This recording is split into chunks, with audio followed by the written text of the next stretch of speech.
मैं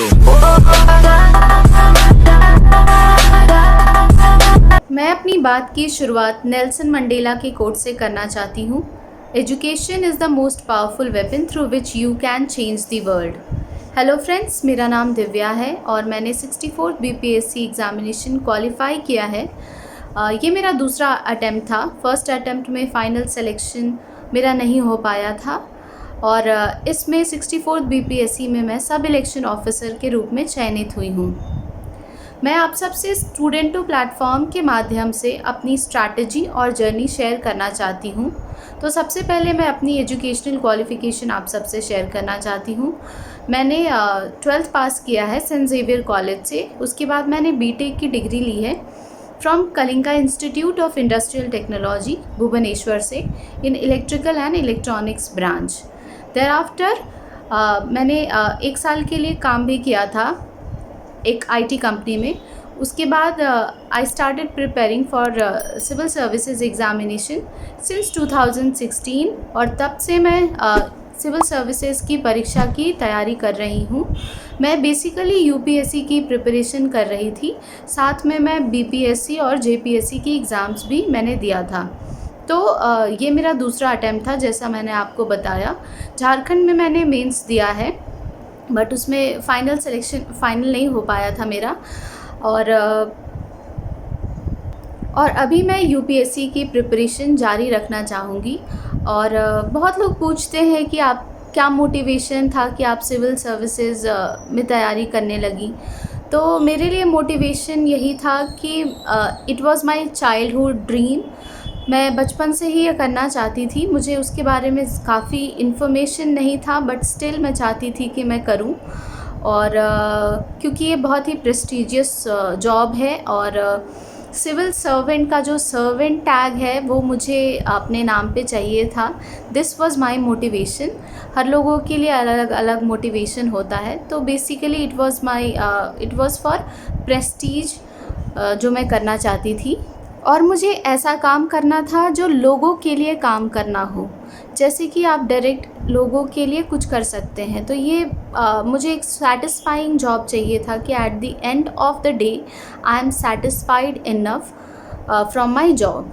तो इन सब जर्नी में मेरी फैमिली काफ़ी सपोर्टिव रही है और मेरा मानना है कि आप को मेहनत तो करनी ही पड़ती है।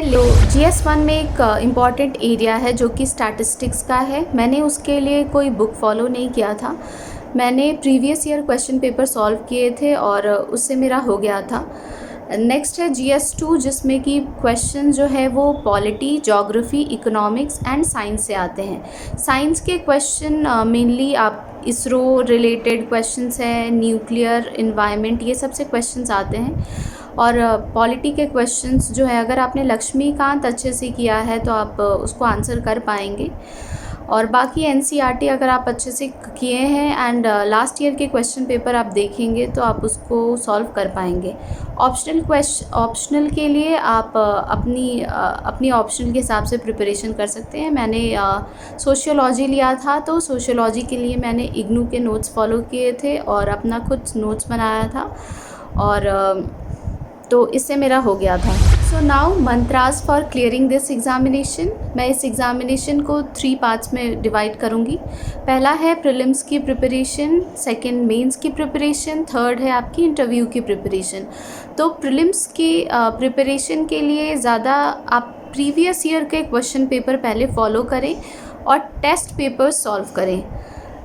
दूसरी चीज़ मैं आपको ये एडवाइस करूँगी कि आप NCERTs अगर नहीं पढ़े हैं तो आप NCERTs पढ़ लें, मेनली फॉर ज्योग्राफी जो कि बहुत ही इम्पॉर्टेंट है, और इकोनॉमिक्स के लिए भी आप कर सकते हैं।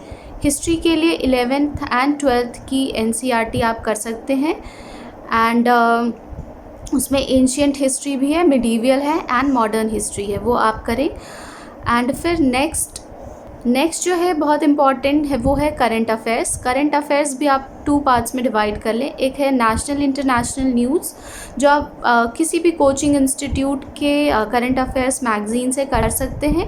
दूसरा जो बिहार स्पेशल है वो बिहार के करंट अफेयर्स से क्वेश्चंस आते हैं, वो आप यूट्यूब किसी भी चैनल को फॉलो करके कर सकते हैं, उसमें आपको मिल जाएंगे अच्छे खासे हैं। और साइंस एंड मैथ्स के लिए भी आप प्रीवियस ईयर क्वेश्चन पेपर देख लें, और उसके पैटर्न्स और उसके क्वेश्चंस के जो भी टेक्निक है सॉल्व करने के, वो आप अगर उतना आप कर लेते हैं तो मुझे लगता है कि 10 आउट ऑफ 5 to 6 क्वेश्चंस आप कर पाएंगे। साइंस के लिए मेनली बायोलॉजी से क्वेश्चंस आते हैं, वो आप यूट्यूब का कोई भी चैनल फॉलो करके उसमें आप कर सकते हैं, या फिर लूसेंट की एक साइंस की बुक आती है, वो भी काफ़ी हेल्पफुल है, वो भी आप कर सकते हैं। प्रीलिम्स की प्रिपरेशन के लिए मैं एक चीज़ और कहूँगी कि इसमें आप देखिए कि नंबर ऑफ़ क्वेश्चंस कौन से सब्जेक्ट से ज़्यादा आते हैं। तो सबसे ज़्यादा हिस्ट्री से आते हैं, आजकल बिहार करंट अफेयर्स से भी आते हैं, और साइंस से आते हैं 20 क्वेश्चंस, और बिहार जो है कि उसकी हिस्ट्री पॉलिटी ये सब से, उससे भी 30 क्वेश्चंस आते हैं। बाकी पॉलिटी, इकोनॉमिक्स, ज्योग्राफी और मैथ से 10 क्वेश्चंस आते हैं। तो अगर आप मेजर चीज़ कर लेते हैं तो आप कट ऑफ क्लियर कर पाएंगे ईज़िली। तो उस पर ज़्यादा पहले फोकस करें, उसको सबसे पहले कंप्लीट कर लें और उसको रिवाइज़ करते रहें। मेंस के प्रिपरेशन के लिए मेंस का जो पेपर होता है वो GS1, GS2 और ऑप्शनल पेपर का होता है। तो GS1 और GS2 के लिए आप इसमें भी सबसे पहले प्रीवियस ईयर क्वेश्चन पेपर देख लें और टॉपिक वाइज उसको नोट कर लें, क्योंकि मेंस में BPSC में क्वेश्चंस जो है वो हिस्ट्री से मेनली रिपीट होते हैं, साइंस से भी कुछ क्वेश्चंस हो जाते हैं, आप प्रिडिक्ट कर सकते हैं नेक्स्ट क्वेश्चंस। तो आप उसके नोट्स बना लें, क्योंकि वो बहुत इम्पॉर्टेंट है। हिस्ट्री के क्वेश्चंस ज़्यादातर प्रिडिक्टेबल ही होते हैं, तो अगर आप उसकी प्रिपरेशन अच्छे से कर लेंगे तो वो आपका अच्छा हो जाएगा। GS1 में एक इम्पॉर्टेंट एरिया है जो कि स्टैटिस्टिक्स का है। मैंने उसके लिए कोई बुक फॉलो नहीं किया था, मैंने previous year question paper solve किए थे और उससे मेरा हो गया था। नेक्स्ट है GS2, जिसमें कि क्वेश्चन जो है वो polity, geography, economics and science से आते हैं। साइंस के क्वेश्चन मेनली आप इसरो रिलेटेड क्वेश्चंस हैं, न्यूक्लियर, इन्वायरमेंट, ये सब से क्वेश्चंस आते हैं। और पॉलिटी के क्वेश्चंस जो है, अगर आपने लक्ष्मीकांत अच्छे से किया है तो आप उसको आंसर कर पाएंगे। और बाकी NCERT अगर आप अच्छे से किए हैं एंड लास्ट ईयर के क्वेश्चन पेपर आप देखेंगे तो आप उसको सॉल्व कर पाएंगे। ऑप्शनल के लिए आप अपनी ऑप्शनल के हिसाब से प्रिपरेशन कर सकते हैं। मैंने सोशियोलॉजी लिया था, तो सोशियोलॉजी के लिए मैंने इग्नू के नोट्स फॉलो किए थे और अपना खुद नोट्स बनाया था, और तो इससे मेरा हो गया था। बहुत लोग जानना चाहते हैं कि कौन से बुक पढ़ना चाहिए, कैसे प्रिपरेशन स्टार्ट करें। तो जो लोग प्रिपरेशन स्टार्ट करना चाहते हैं या जो कर रहे हैं, उनको सोर्स नहीं पता है, तो मैं उनके सामने शेयर करना चाहूँगी। तो हिस्ट्री के लिए मैंने स्पेक्ट्रम किया था, मॉडर्न हिस्ट्री के लिए NCERT भी आप कर सकते हैं। एंशिएंट हिस्ट्री के लिए आर्य शर्मा की NCERT की क्लास 11 की बुक आती है। ज्योग्राफी के लिए आप NCERT फॉलो कर सकते हैं। एंड फिर इकोनॉमिक्स के लिए भी आप 11-12 की इकोनॉमिक्स की बुक NCERT की कर सकते हैं। साइंस के लिए लूसेंट है। एंड इन्वायरमेंट से कुछ क्वेश्चंस आते हैं, तो वो साइंस की क्लास 12 की NCERT की बुक है, उसके लास्ट के चैप्टर्स 3-4 आप कर लेंगे तो वो आपके क्वेश्चंस बन जाएंगे इजीली। एंड पॉलिटी के लिए लक्ष्मीकांत, ये तो बाइबल है ही।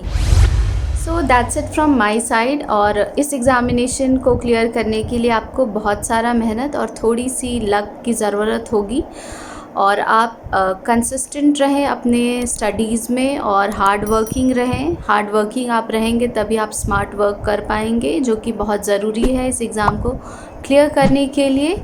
एंड लास्ट में मैं जो भी न्यू एस्पिरेंट्स हैं, प्रिपेयर कर रहे हैं, उन सब ही को ऑल द बेस्ट बोलना चाहती हूँ। And keep your hard work up and stay focused. Thank you.